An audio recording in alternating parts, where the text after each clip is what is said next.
merci de m'avoir invité. Je veux remercier particulièrement le frère Johan pour cette invitation. C'est pour moi un plaisir et un grand honneur de pouvoir m'adresser à tous ceux qui sont en terre de mission et aussi qui sont en train d'étudier. C'est une chose très importante.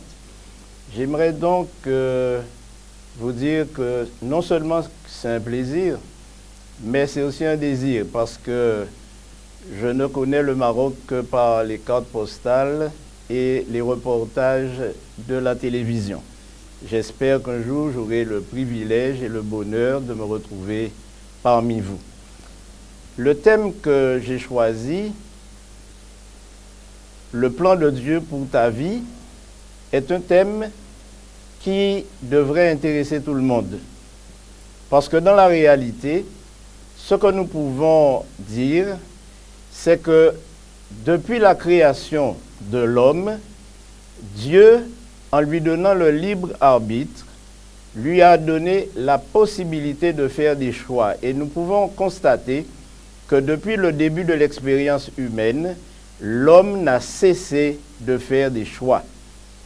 Lorsque Dieu a créé Adam et Ève ensuite, souvenez-vous que Dieu avait proposé à Adam quelque chose.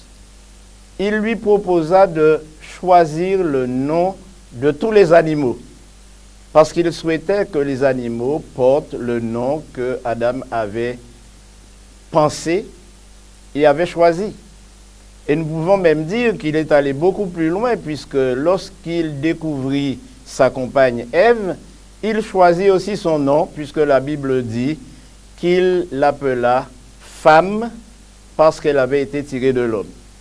Ainsi donc, chers jeunes, chers frères et sœurs, chers pasteurs, j'aimerais attirer votre attention sur le fait que la vie est faite constamment de choix.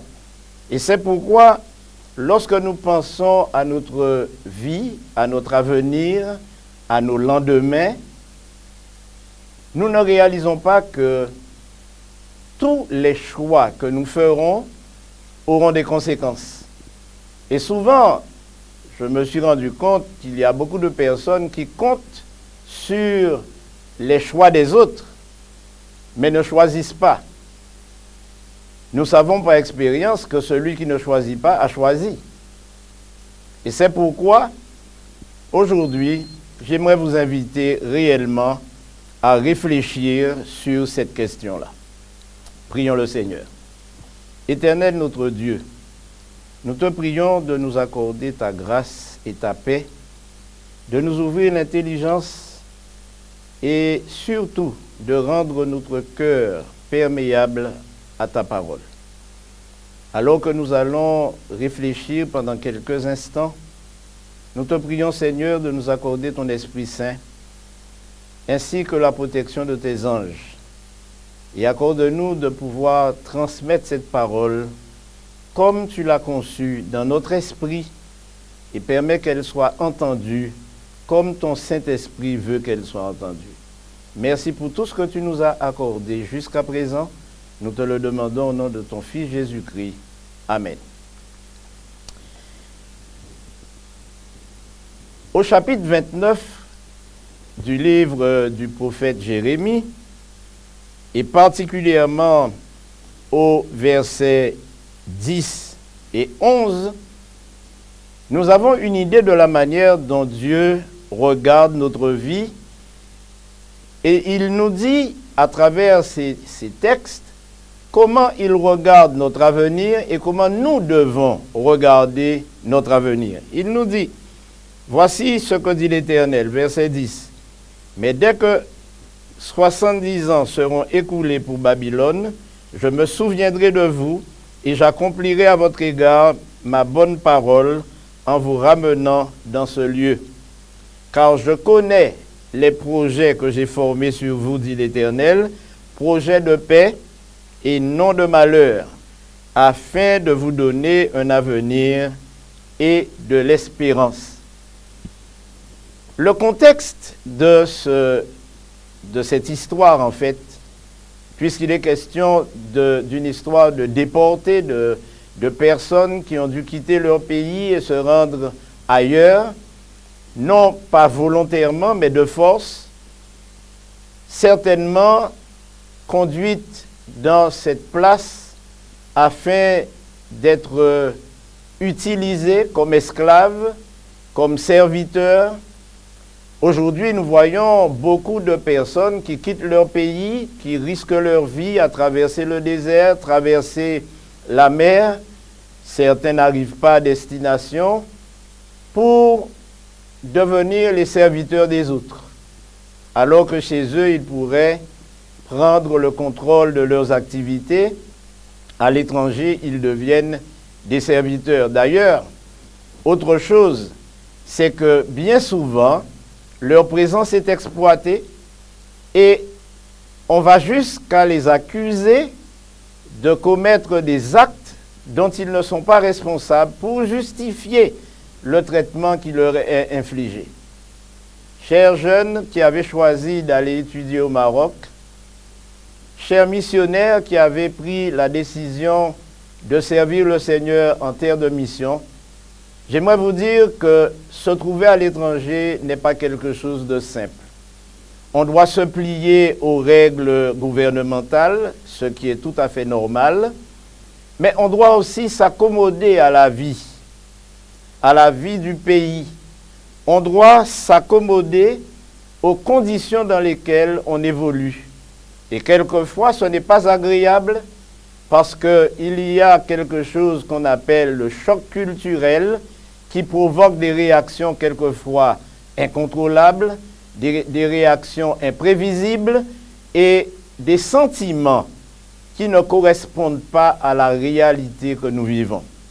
Ainsi donc, lorsque Dieu a permis, et je dis bien, j'insiste là-dessus, a permis que son peuple soit conduit en captivité, Dieu a justifié ce choix en mentionnant qu'il l'avait fait pour punir ses enfants qui avaient plutôt décidé de s'écarter de sa volonté. Et c'est pourquoi, lorsqu'ils sont arrivés à Babylone, je rappelle pour situer Babylone que c'est l'actuel Irak, on pourra dire cela ainsi, puisque la Babylone ancienne se situe dans cette région. Je précise d'ailleurs que la plupart des habitants de cette région étaient des Noirs, et on peut comprendre que le peuple d'Israël, conduit à Babylone, va servir les Babyloniens. Seulement, il y a quelque chose qu'on oublie. Lorsqu'on est à l'étranger, la tentation est de ne pas s'insérer, de ne pas s'installer, de ne pas s'accommoder des coutumes du pays dans lequel on se trouve. Et on pense davantage à s'organiser. S'organiser pour rester en contact avec la famille, mais aussi rester en contact avec son pays d'une manière générale. Et c'est pourquoi, quelquefois, on voit certains se livrer à des actes très nationalistes, tenir un langage très nationaliste, quelquefois allant jusqu'à la xénophobie même, simplement parce qu'ils ne sont pas chez eux. Généralement, lorsqu'on est étranger dans un pays, on a une certaine fragilité, une certaine peur de ce qui se produit autour. On a peur de l'environnement. Lorsqu'on est à l'étranger, il y a encore quelque chose. C'est qu'on a peur de s'investir parce qu'on ne sait pas quel sera l'avenir. Dieu donne des conseils à ceux qui sont à l'étranger. Et je me servirai des conseils qu'il a donnés aux captifs qui avaient quitté Jérusalem pour aller en Babylone, pour rappeler à vous tous qui êtes étrangers au Maroc et à ceux qui sont venus de leur gré, à ceux qui sont venus à cause des circonstances, cherchant du travail, cherchant un emploi, cherchant une position d'avenir, J'aimerais vous dire que Dieu conçoit cette présence de manière très particulière. Je vous invite à lire avec moi en Jérémie chapitre 29, toujours les versets précédents, les versets 5, à partir du verset 5, l'Éternel dit aux captifs que j'ai emmenés à Babylone, d'ailleurs je préfère même lire le verset 4, il dit ainsi par l'Éternel des armées, le Dieu d'Israël, à tous les captifs que j'ai emmenés de Jérusalem à Babylone. Bâtissez des maisons et habitez-les, plantez des jardins et mangez-en les fruits. Prenez des femmes et engendrez des fils et des filles. Prenez des femmes pour vos fils et donnez des maris à vos filles, afin qu'elles enfantent des fils et des filles. Multipliez là où vous êtes et ne diminuez pas. Quel conseil étrange que Dieu demande à ceux qui sont captifs de multiplier, de devenir beaucoup plus nombreux. Est-ce pour augmenter le nombre de captifs? Certainement pas. Mais il demande cela pour que la prospérité de son peuple ne discontinue pas. Observez bien, il dit, bâtissez des maisons et habitez-les. Il va plus loin, plantez des jardins, mangez-en le fruit, faites comme si vous êtes chez vous. Et ceci est important. D'ailleurs, lorsque quelqu'un visite une maison, généralement, l'hôte lui dit, fais comme chez toi. On aime à dire ça, c'est une formule de politesse. Faites comme chez vous. Mais si cette personne a l'habitude de mettre ses pieds sur la table au moment du repas, rien que le regard que lui adresse celui qui lui a dit de faire comme chez lui, montre qu'il n'est pas content. Pourtant, si nous disons à quelqu'un de faire comme chez lui, nous devrions avoir aussi l'amabilité d'accepter à la fois ses courtoisies, sa politesse, mais accepter aussi ses défauts et peut-être des attitudes ou des comportements qui ne conviendraient pas dans une société où tout est bien balisé. Mais le Seigneur dit encore plus que cela. Il dit, recherchez le bien de la ville où je vous ai mené en captivité et priez l'Éternel en sa faveur, parce que votre bonheur dépend du sien. Et cette phrase est importante. Votre bonheur dépend du bonheur de la ville dans laquelle vous vivez. Aux chers amis, souvent, lorsqu'on est à l'étranger, le sentiment d'inconfort nous oblige quelquefois à faire des comparaisons et à rester dans les comparaisons. Souvent, lorsqu'on est à l'étranger, s'adressant à ceux qui vivent dans ce pays ou même en échangeant des nouvelles avec des amis, nous disons, chez nous, on fait ceci, chez nous, on mange comme cela, chez nous, voilà ce que nous faisons. Mais Dieu nous dit, quel que soit là où vous serez, faites comme chez vous. Bâtissez des maisons, mariez-vous, ayez des enfants, mariez vos enfants, et ensuite, priez pour le pays où vous êtes, que ce soit dans de bonnes ou de mauvaises conditions. Car en réalité, votre bonheur dépend du sien. Ainsi, mes amis, les conseils de l'Éternel devraient être suivis partout et par tout le monde. Et on comprend beaucoup mieux la suite de ces conseils quand le Seigneur dit au verset 11, « Car je connais les projets que j'ai formés sur vous, projets de paix et non de malheur, afin de vous donner un avenir et de l'espérance. » Au verset 12, il dit, « Vous m'évoquerez et vous partirez. Vous me prierez et je vous exaucerai. Vous me chercherez et vous me trouverez, si vous me cherchez de tout votre cœur. Je me laisserai trouver par vous, dit l'Éternel, et je ramènerai vos captifs. Je vous rassemblerai de toutes les nations et de tous les lieux où je vous ai chassés, dit l'Éternel, et je vous ramènerai dans le lieu d'où je vous ai fait aller en captivité. Voilà une promesse certaine d'un Dieu fidèle qui prend soin de ses enfants, et en dépit de la punition qu'il leur a infligée, Dieu ne discontinue pas d'aimer ses enfants même lorsqu'ils sont désobéissants. La correction qu'il leur inflige, qui va durer 70 ans, chers amis, 70 ans, c'est l'âge d'un homme qui a pratiquement vécu, qui est sur le point de quitter la terre selon la parole de Dieu, puisque les plus robustes atteignent 80 ans. 70 ans, c'est une période de temps assez longue pour pouvoir bâtir une vie.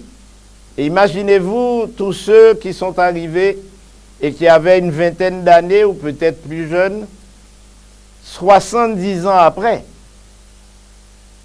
Imaginez quel âge ils ont. S'ils ont décidé de ne pas choisir de profiter du pays dans lequel ils sont, certainement, à l'âge où ils devront le quitter, ce sera avec des regrets. C'est pourquoi le Seigneur dit, bâtissez des maisons, mariez-vous, mariez vos enfants, faites des jardins, mangez les fruits de votre jardin, et en plus, priez pour la ville où vous êtes, parce que votre vie sera transformée si vous appréciez l'endroit où vous vivez. Dans mon expérience pastorale, j'ai vécu dans différents pays. J'ai vécu en Haïti, j'ai vécu en Guyane, en Martinique. Depuis maintenant 15 ans, bientôt 16 ans, je suis en Afrique de l'Ouest. J'ai passé 10 années au Togo, maintenant 6 ans et 7 ans presque au Sénégal. J'ai eu l'occasion de visiter de nombreux pays. Et chaque fois que j'ai mis les pieds dans un pays, le sentiment d'être étranger a été toujours présent. Mais je me suis toujours souvenu que le Seigneur nous dit, quel que soit là où vous êtes, sentez-vous à l'aise. Adaptez-vous. Le choc culturel est quelque chose qu'on ne peut pas empêcher, mais on peut le prévenir grâce à la parole de Dieu. Et c'est pourquoi j'aimerais vous dire, chers étudiants, étudiez profondément ce que vous avez à apprendre. Mais, quel que soit le temps que prendront vos études, profitez du pays. Profitez-en pour manger, pour boire, pour être à votre aise. Profitez-en pour semer la parole de Dieu, pour semer les graines qui vont pousser en votre présence peut-être, ou après votre départ. Mais ne soyez pas désespérés. N'ayez pas le sentiment d'un exil. J'ai vu tant d'étudiants dans ma vie souffrir de la distance avec leurs parents, souffrir de l'éloignement avec leur pays. D'ailleurs, il y a une expression qui qualifie cette attitude ou ce comportement ou ces sentiments, cette manière de dire comment les autres vivent leur expérience. On dit « il a le mal du pays ». Mais le mal du pays, chers amis, ne devrait pas nous empêcher d'avoir le bien du pays dans lequel nous sommes. Ne devrait pas nous empêcher de voir ce que le Seigneur veut que nous voyions là. Car j'aimerais vous dire que ce n'est pas par hasard que vous êtes au Maroc. Ce n'est pas par hasard que vous êtes dans une région du Maroc. Ce n'est pas par hasard que vous êtes là où vous êtes, en Martinique, en Guadeloupe, en France et ailleurs. Dieu connaît le nombre de cheveux que vous avez sur la tête. Dieu connaît votre avenir. Il a un plan. Et il dit clairement que ce plan est un plan de paix, non de malheur. Même si nous avons le sentiment d'avoir des situations que nous maîtrisons mal, même si nous tombons malades, même si il arriverait que nous ayons un accident, le plan de Dieu ne change pas. D'ailleurs, mes amis, observez bien que comme la vie est faite de choix, et de choix successifs, de choix permanents, Dieu en tient compte. Et c'est pourquoi en Deutéronome 30, verset 19, que je vous invite à lire, Deutéronome 30, 19, le Seigneur nous dit, « J'en prends aujourd'hui à témoin contre toi, contre vous, le ciel et la terre. J'ai mis devant toi la vie et la mort, la bénédiction et la malédiction. Choisis la vie afin que tu vives, toi et ta postérité. » Mes amis, Dieu a toujours placé l'homme devant un choix. Il a bien dit à nos premiers parents dans le jardin de choisir de ne pas manger le fruit s'ils veulent avoir une longue vie. Ils ont fait le choix inverse. Ils ont décidé d'aller dans une direction opposée. Certains me diront qu'ils ne savaient pas ce qu'ils faisaient. Certains diront qu'ils n'avaient aucune conscience des conséquences de leur choix. Mais ils l'ont vu tout de suite. Lorsque Caïn a fait le choix de tuer son frère, qui avait fait le choix d'obéir à Dieu, lui ayant fait le choix de ne pas s'obéir au Seigneur en offrant des fruits au lieu d'un animal. Ils ont donc vu les conséquences du choix qu'ils avaient fait de désobéir à Dieu. D'autres personnes ont fait des choix. Noé, par exemple. Noé a fait le choix d'obéir au Seigneur, qui lui a demandé de construire une arche et d'y entrer. D'ailleurs, l'histoire nous dit que Noé est entré avec sa famille seulement. Tous ceux qui étaient autour de lui ont fait le choix de ne pas l'écouter, ou plus exactement de l'écouter pour se moquer.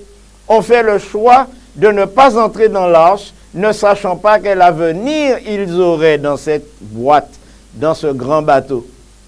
Certains ont probablement vu dans l'invitation de Noé à entrer dans l'arche une sorte de piège dont il ne pourrait plus ensuite se départir.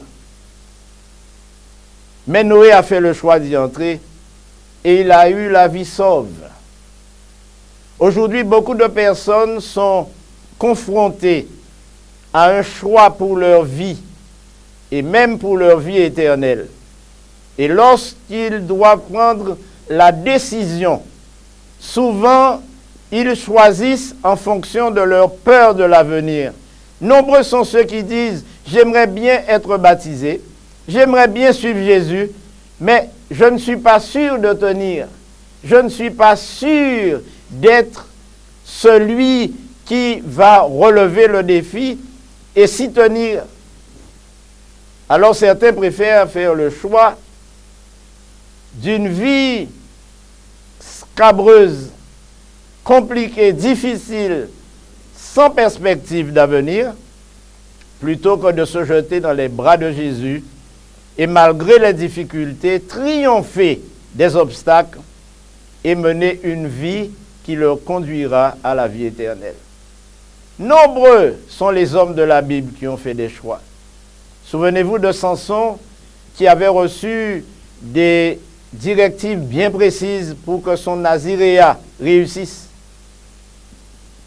Ses parents étaient désolés de le voir prendre une fille païenne, désolés de prendre une Philistine, une fille qui étaient membres qui faisaient partie du peuple ennemi de Dieu. Mais à la longue, ils ont dû accepter le choix de leur fils. Et la conséquence, vous la connaissez.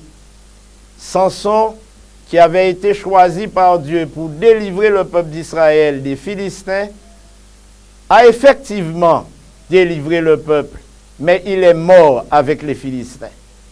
Aujourd'hui, il y a beaucoup de jeunes garçons qui sont au carrefour de leur vie, prêts à faire le choix de leur compagne. Et ceci vaut pour les filles aussi. Combien ont choisi d'aller dans une direction opposée aux directives de notre Seigneur qui recommande que l'on ne se marie pas avec quelqu'un qui, même s'il est amoureux, même s'il est bien, même si c'est quelqu'un qui ne semble pas être menaçant, mais pour peu qu'il ne soit pas membre du peuple et de la famille de Dieu, le Seigneur recommande d'éviter de faire un tel choix. Que de fois j'ai entendu certains jeunes me dire, mais pasteur, il ne m'a rien fait. En fait, il ne m'a encore rien fait. Que de fois j'ai vu des jeunes filles ou des jeunes garçons passer outre les commandements de Dieu et se retrouver complètement embourbés dans une vie qu'ils n'arrivent plus à contrôler simplement par un mauvais choix. C'est pourquoi le Seigneur nous dit, je connais votre avenir. Je connais les plans que j'ai formés pour vous. Et même si vous ne les connaissez pas, mais faites-moi confiance. Je suis tout puissant. D'ailleurs, si nous lisons en Deutéronome 28, un texte que je vous invite à lire de temps en temps, vous découvrirez exactement comment fonctionne Dieu. Ces bénédictions ne sont ni gratuites, ni offertes sans condition. Les bénédictions de Dieu sont conditionnelles. Dieu ne bénit pas pour le plaisir de bénir. Au fond, il prend plaisir à bénir ses enfants, il prend plaisir à bénir ceux qui lui obéissent, même s'il fait pleuvoir sur les méchants comme sur les bons. C'est une bénédiction qu'il offre à tous les hommes, mais il précise les bénédictions qu'il donne à ceux qui font le bon choix. Et au verset 1er du chapitre 28, nous lisons, et je veux lire rapidement, « Si tu obéis à la voix de l'Éternel, ton Dieu, en observant et en mettant en pratique tous ces commandements que je te prescris aujourd'hui, l'Éternel, ton Dieu, te donnera la supériorité sur toutes les nations de la terre. » Une bénédiction inattendue. Si tu suis les commandements de Dieu, tu seras le premier de ta classe. Tu seras le major de ta promotion. Si tu fais confiance à Dieu, tu seras le meilleur ouvrier dans l'entreprise. Tu seras le meilleur pasteur d'église, etc. C'est ainsi qu'il commence la liste des bénédictions. Il y en a au moins 11 dans ce chapitre. Il dit, tu seras béni dans la ville et tu seras béni dans les champs. Dieu promet une bénédiction là où nous sommes. Mais il y a une condition. La condition, c'est de faire sa volonté et d'obéir à ses commandements. Il ajoute, le fruit de tes entrailles, le fruit de ton sol, le fruit de tes troupeaux, les portées de ton gros et de menu bétail, toutes ces choses seront bénies.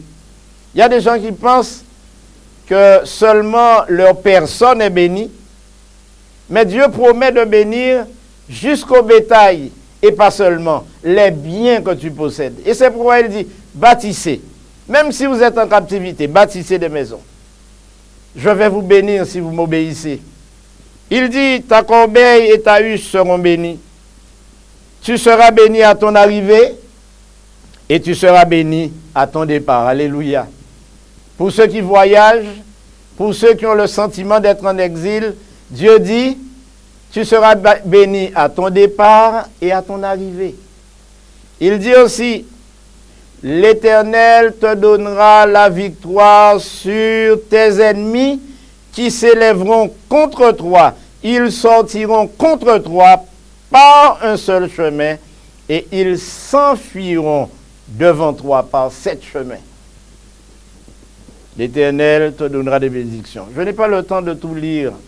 À la maison, lisez Ézéchiel et Deutéronome 28. Lisez en détail. Il y a donc des bénédictions conditionnelles.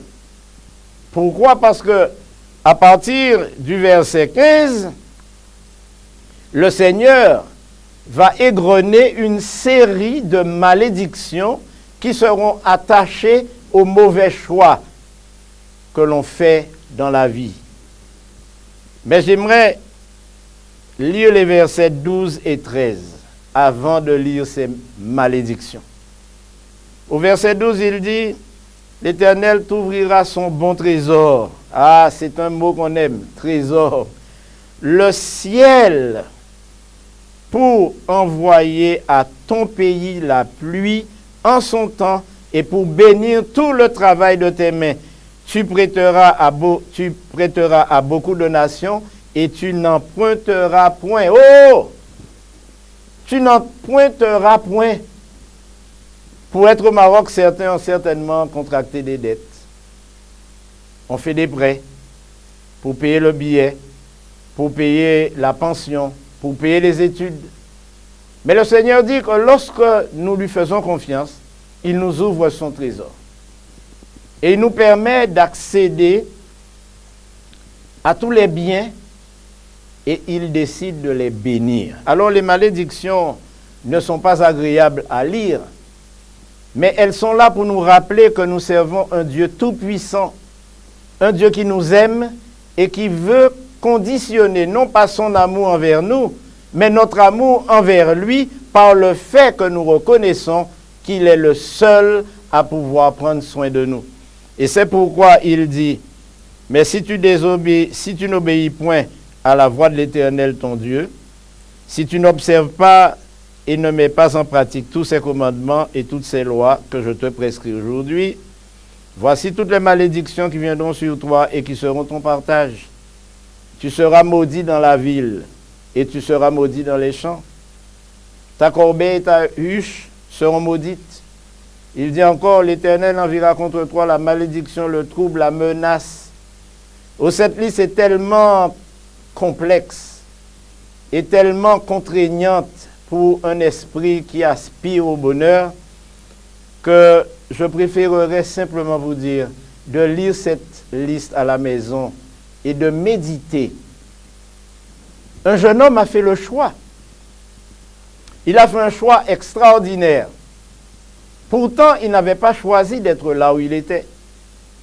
C'est ce petit Joseph qui a eu des visions et qui a commis l'erreur de les raconter à son père et à ses frères.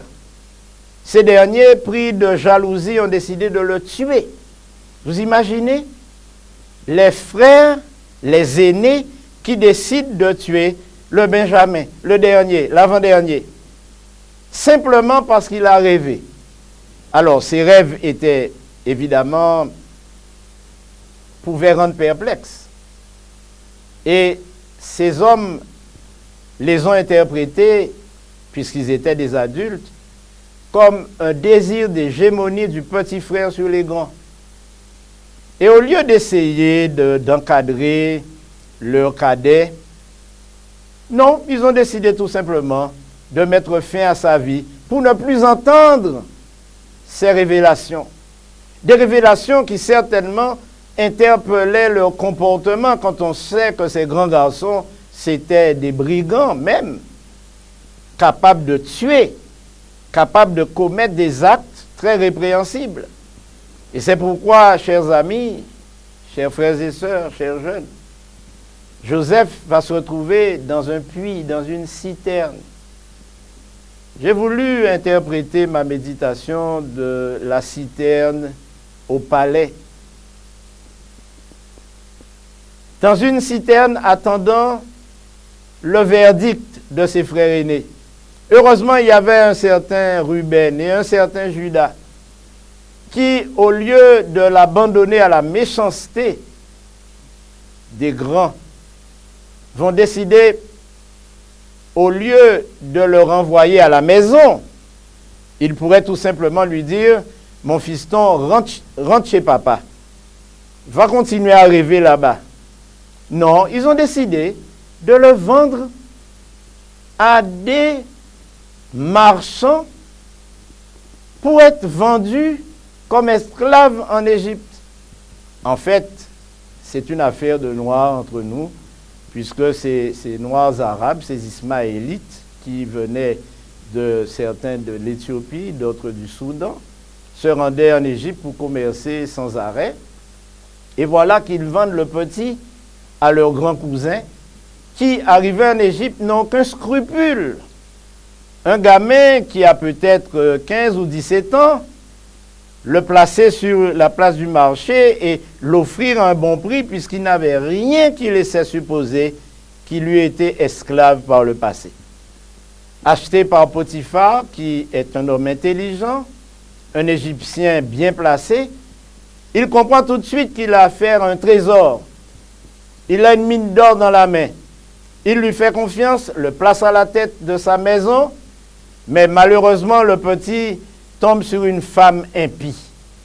Et cette femme va conduire Joseph en prison. Quel est le plan de Dieu pour ta vie? Quel était le plan de Dieu pour la vie de Joseph? Était-ce la prison? Oh, Dieu n'a pas empêché qu'il aille en prison.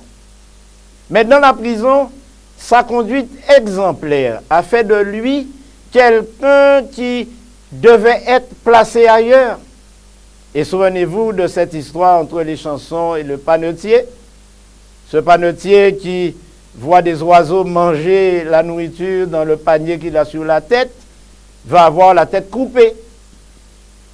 Et les chansons, lui, en quittant la prison, puisqu'il n'était plus en disgrâce, s'entend dire par Joseph, mais quand tu iras là-bas, pense à me faire sortir. Oh, mes amis, nombreux sont les jeunes qui, dans leur voyage à l'étranger, peuvent se retrouver en prison. Mais même en prison, le plan de Dieu n'a pas changé. Le Seigneur dit, je connais les plans que j'ai pour vous. Je connais les projets. Et quel que soit là où vous êtes, et quelle que soit la situation, Dieu a un plan. Amen. Et c'est pourquoi Joseph, plusieurs années probablement après, se voit confier une mission, celle de dire au roi ce qu'il a oublié et lui expliquer ce qui va arriver au pays. Et cette sagesse est tellement évidente que le Pharaon le place à la tête de ses biens, de ses trésors. Et si vous lisez cette histoire, vous allez voir que Joseph était tellement intelligent qu'il a pu acheter toutes les terres appartenant aux Égyptiens pour les confier à Pharaon, pour enrichir le monarque, en ayant une stratégie pour sauver le pays. Et c'est dans ces conditions qu'il retrouve ses frères venus chercher à manger, parce que là où ils étaient, ils souffraient déjà de la famine avec leur vieux père et son dernier petit frère. Cette histoire, mes amis, nous enseigne beaucoup. Joseph ne s'est pas morfondu. Oh, j'ai été vendu et maintenant je suis un moins que rien. Non, il a obéi à Dieu. Et souvenez-vous de cette phrase qu'il prononce lorsqu'il dit à Madame Potiphar, je ne désobéirai pas à mon Dieu. Je ne ferai rien avec toi. Oh, souvent, lorsque nous allons étudier, c'est le moment de batifoler, de flirter, et ensuite on retourne comme un homme respectable et sérieux à la maison. Quelquefois, le malheur veut qu'on laisse une progéniture en pays étranger, oubliant que cette progéniture est la nôtre et que là où nous sommes, nous devrions nous en occuper. Quelquefois, le moment des études est un moment où la folie de la jeunesse se manifeste beaucoup. Mais Joseph, bien que loin de ses parents, a tenu bon et a pris la bonne décision. Resté fidèle à Dieu. Et Dieu ne l'a pas abandonné. Jusqu'au jour où il est monté à l'échelon le plus haut après le Pharaon. Et c'est lui qui va sauver sa famille. C'est lui qui va sauver son père. C'est lui qui va apporter de la joie à tous ceux qui l'entourent et qui va sauver le pays. Oh, qui sait si vous êtes au Maroc, je ne dis pas que vous êtes là pour devenir le roi, non, c'est pas sûr. Mais vous avez certainement un rôle important à jouer, que le Seigneur a déjà défini et qu'il vous suffit de lui demander. Alors, pour terminer, je n'aimerais pas que vous livriez à une série de réflexions qui débouchent sur le désarroi le plus total. Quelquefois, un échec momentané dans les études peut conduire à la dépression, peut conduire au suicide même dans certains cas. Mais je suis là pour vous dire, mes amis, quoi qu'il arrive, que vous soyez missionnaire, que vous soyez pasteur, que vous soyez des étudiants, que vous soyez dans le PCM, investi comme vous le faites, et je vous en félicite, n'oubliez jamais que le doute et la foi ne vivent pas dans la même chambre. Le doute et la foi ne dorment pas dans le même lit. Dieu a un plan pour vous. Vous ne le connaissez pas, mais il suffit de lui faire confiance. Et malgré les circonstances, acceptez. Acceptez les épreuves. Acceptez les situations qui vous paraissent complexes, difficiles. Acceptez-les. Elles font partie du plan de Dieu. Dieu a un plan pour vous. Quel est le plan de Dieu pour ta vie? Première chose que nous trouvons en Jacques 4, verset 13, il nous dit, ce que Dieu veut, c'est votre sanctification. Le plan de Dieu, c'est que vous soyez saints et que cette sanctification impacte votre environnement, impacte vos fréquentations, impacte vos professeurs, impacte votre voisin. Cette sanctification est le vœu de Dieu, mais pas seulement. C'est pourquoi je conclurai en citant les paroles de Jésus. En Luc 12, verset 25, où Jésus parla à ses disciples, paroles qui ont été reprises par Matthieu, Jésus parle de l'avenir. Et voilà ce qu'il considérait les corbeaux. Ils ne sèment ni ne moissonnent. Ils n'ont ni cellier ni grenier, et Dieu les nourrit. Combien ne valez-vous pas plus que les oiseaux? Qui de vous, par ses inquiétudes, peut ajouter une coudée à la durée de sa vie? Si donc vous ne pouvez pas même la moindre chose, pourquoi vous inquiétez-vous du reste? Et c'est pourquoi Jésus conclut en disant, toutes ces choses, ce sont les païens du monde qui les recherchent. Votre Père sait que vous en avez besoin. Et le conseil de conclusion est, cherchez plutôt le royaume de Dieu et toutes ces choses vous seront données par-dessus.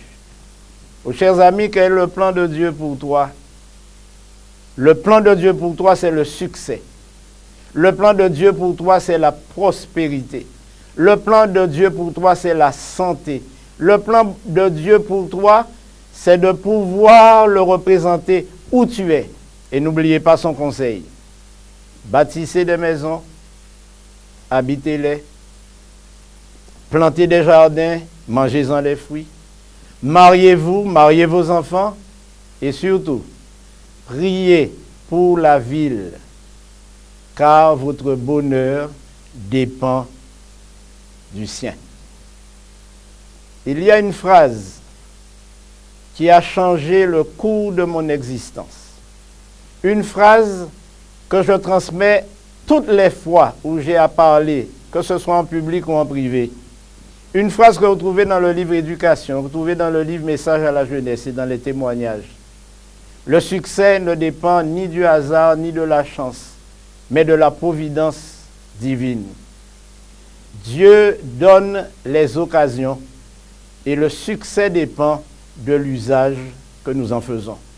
Choisir, choisir et choisir toujours plus en harmonie avec la parole de Dieu et vous aurez du succès par la grâce de Dieu. Que le Seigneur vous bénisse et qu'il bénisse ces paroles que nous avons prononcées et qu'elles puissent vous inviter et vous aider à surmonter les obstacles à l'étranger, tout en vous sentant chez vous. Car nous sommes tous étrangers sur cette terre, mais le Seigneur nous dit qu'un jour nous serons à la maison. Et cette maison ne sera pas cette misérable patrie pour laquelle nous sommes prêts à mourir. La patrie en question, c'est le ciel même. C'est la vie éternelle. Que le Seigneur bénisse et qu'il vous protège, chers jeunes, chers amis, chers collègues, et qu'il vous donne une pleine confiance en cet avenir. Le Covid-19 ne vous fera rien. Le Covid-19 va menacer toute la population du monde.